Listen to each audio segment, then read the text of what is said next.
what's up, folks? My name's John here at Castle Customs Garage, and we are going to be walking through a step-by-step DIY video series of how to build this BMW E30 with an M50 swap from the ground up. I'm going to be doing everything from motor rebuild, teardown, paint and body work, suspension work, welding, everything else in between. I am by no means a certified or trained mechanic. Everything comes from just hands-on experience or what I've watched and read and learned. I did a lot of research on this car, but there's too many missing gaps.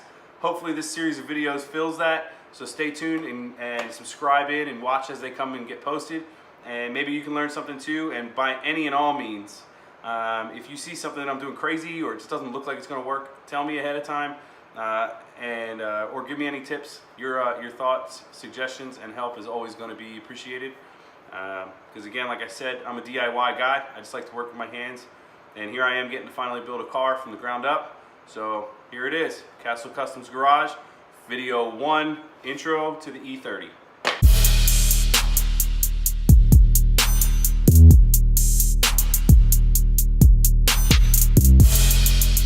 So here it is, 1987 325e. You see it as I got it. Nothing spectacular. If anything, it's actually in worse condition than it could ever be. So far, I've taken off the intake manifold, a bunch of the wiring, actually all of the wiring, the harness itself. I had to fix that some time ago. Everything's disconnected and ready to come out. We just got to drop the transmission cross member and then disconnect it from the subframe. From what I've read and understand, I should be able to just hook it here and pull it straight out, but I do see the other hook in the back, so if I really need to, I will. I'm trying really hard not to take off the whole front end, but I think it needs to happen anyways because I want to paint the engine bay probably around the same color that it already is, so that accents and things like that, wiring and all that kind of pops and makes it look cool in the end. So I have an end game. You'll see it when I get there, but here it is. So interior is complete trash. Dash is ripped apart. Center console's out. It's actually all back here. But all in all, it's not bad looking. I do need a rear bumper cover, so we'll kind of see how that works out, and we'll go from there.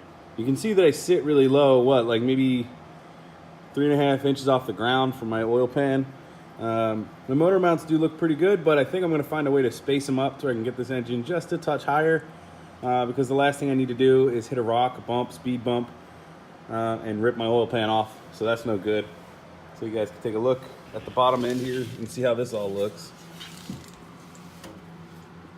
This is all trash. All of it's gonna get fixed up. All right, so next day, I had to go out and buy an engine stand because I gotta have somewhere to put this thing once I take it out. So here it is before, and here it is. So we got the half-ton rated engine stand from Hardware Freight. I don't know how that place even stays in business. People knock on it all the time. I have yet to have an issue, and I also get, I think, pretty good quality tools for a really cheap price, and I've also never had any issues taking it back. But I'm gonna let you know that it is unbearably hot inside this garage. I've only been in here about 10 minutes, and I'm soaked through in sweat. So I'll try to cool this place off, and if I can tonight, I'll get back to taking this motor out. Otherwise, I'll start it up first thing in the morning. Update time. So I was an asshole and forgot to set the tripod up and set my camera up, which, if I didn't tell you, I am using my iPhone because that's all I've got, and it works really well. The sound sounds kind of weird, but other than that, it's great. The video quality is pretty awesome. So I had to disconnect the drive shaft. It was giving me a little bit of issues. I found out that my emergency brake does not actually work because when you are taking off the drive shaft coupler, you can rotate it, then you put the e-brake on so that you can take those bolts off. Then you rotate it again, and you do this process until you get all the bolts off. There's only 3 that you need to pull originally, but I had to pull all 6 of them because they were like stuck, and the drive shaft coupler was being a pain in the ass, so I had to take everything off. But here we are. We've made really big progress tonight. I did this myself. I got no friends because I'm a loner, and that's how I do business. So here I am pulling this motor out myself. Here in a second, I'm going to set this back up because, like I said, I'm an asshole. Forgot to set the camera up, but I won't now. So I'll pull the rest of the motor out. We'll get this thing down on the ground, disconnect the transmission, and then mount the motor to the engine stand so that I can tear it apart. I told you before that the engine did run. but it ran like shit, so I have to tear it apart, diagnose it, and see what's really going on with the motor. So here we go.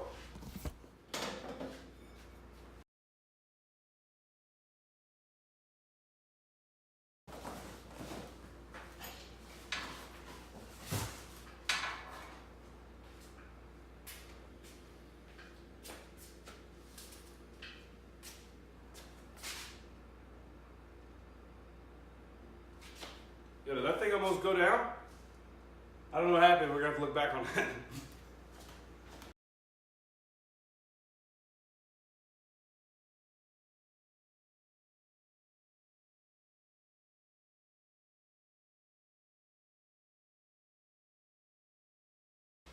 There we go, finally.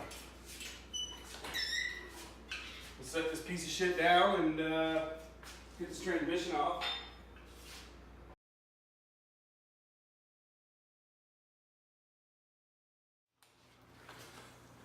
All right, next is coming the clutch and flywheel's got to come off. Whatever. I don't even. You know what?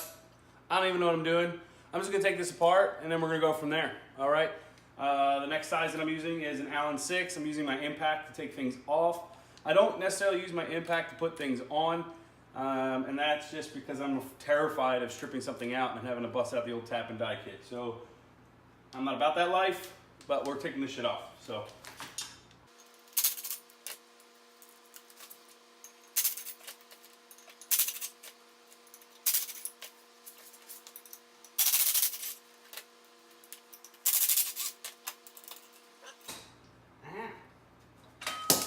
There we go.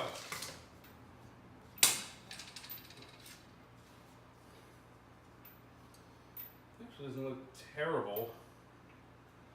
Although I don't really know what a new one looks like. So there's that. Pressure plate's off. Now I gotta get this son of a bitch off so that I can mount this sucker to the engine stand. So that's next.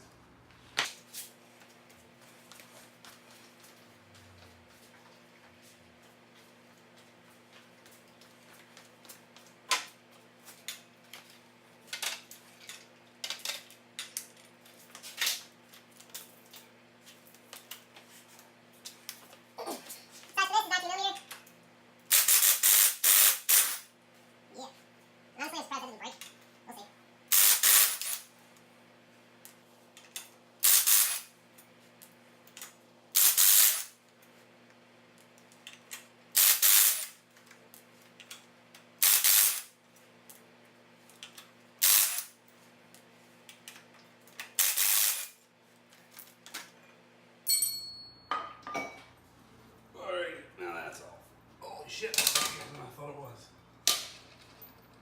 It's a lot heavier than I thought it was.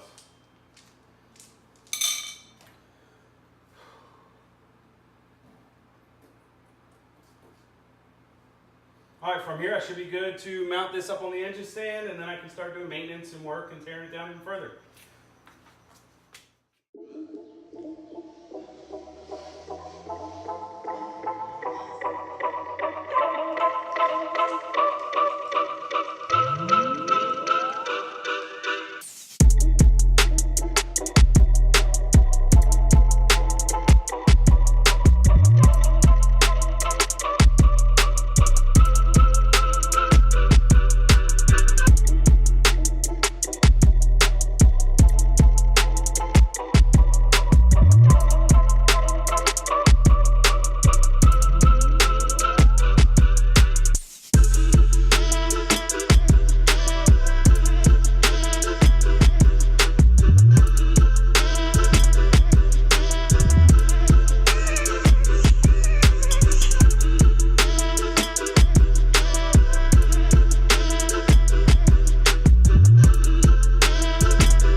So I don't really have other bolts to put in here. I didn't think that far through. I actually thought the transmission bolts would be long enough to go through. That being said, I gotta make a run to the hardware store tomorrow to get some. But hopefully this will work enough tonight so I can take the pressure off the jack. I don't want to leave it hanging up like that. It's just good practice.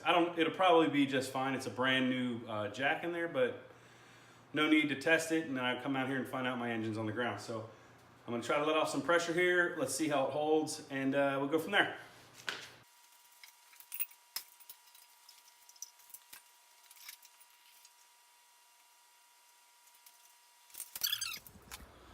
All right, so last night I did manage to get the motor out. I think that's part of the other videos. I don't know if I'll even put them in there or not. Some of them are pretty shitty quality. I got the motor mounted up onto the engine stand, and I did a quick spray of the engine bay so that it could start to break up some of the stuff, but I'm gonna spray it down again, get this car out in the driveway and pressure wash it, and time to clean this sucker up. So here we go.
That was sketchy.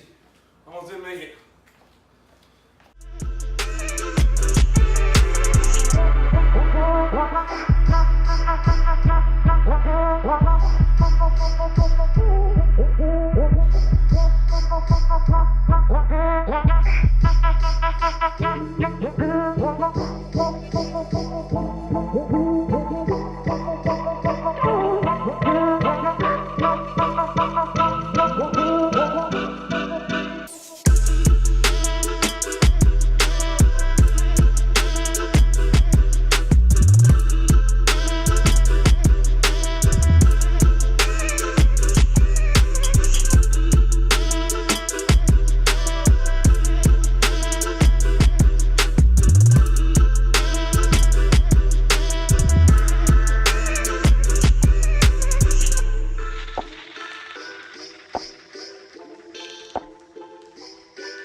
All right, that was my second or third round of pressure washing. My camera's been acting weird. It gets really hot in my garage, or the camera gets really hot, so I have to take it in steps little by little. So basically you'll see that I pressure washed everything out. It looks really, really good. So let's take a look at that.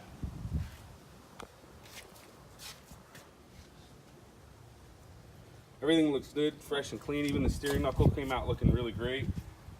Just a basic household degreaser, and everything else is good. Yes, I did wrap up all my electronics that I'm worried about.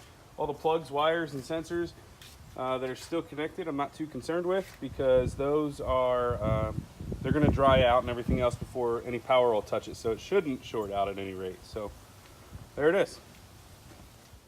Alright, so a quick recap of everything that went down in this first video. It was the intro to the E30, so I took a walk around the car, just showed everybody what it was all about. It's still a giant piece of junk, but we'll get it there. Like I said, I do have an end game, and you'll just have to see it through to the end. I disassembled the front end of the car. I didn't put that in the video because I forgot to record it. Thinking that I would be able to pull the motor straight out, but I was very wrong. It is welded up front, so I had to pull the motor up and out. Luckily, I have the clearance here in my garage to do so, and I was able to pull the motor out, disassemble, detach the transmission from the engine itself, and then put it up on a stand. I pushed the car out today. This was day 3 of this little project of mine. Pushed it out and pressure washed everything down. The engine bay looks really, really good. I'm not sure when or how I'm going to be able to do this shave and clean up like I want to. It's going to take some time and more effort. I'm terrified that I have to cut all these wires to the fuse panel. I really don't want to do that, but we'll have to see how that goes. So stay tuned for more. There's going to be a lot more. I'll get to these videos when I can. Again, I'm a married man of 3, and I also have a full-time job, so I don't always have the time that I'd like to come out here and do this. I have other priorities in my life. This is the lowest of those priorities. So I'll get to these videos when I can. I'll try to do at least every other week, no more than a gap of a month. I should be able to put up a new video, so stay tuned, stay with me for the build. Welcome to Custom Customs Garage, and enjoy the ride.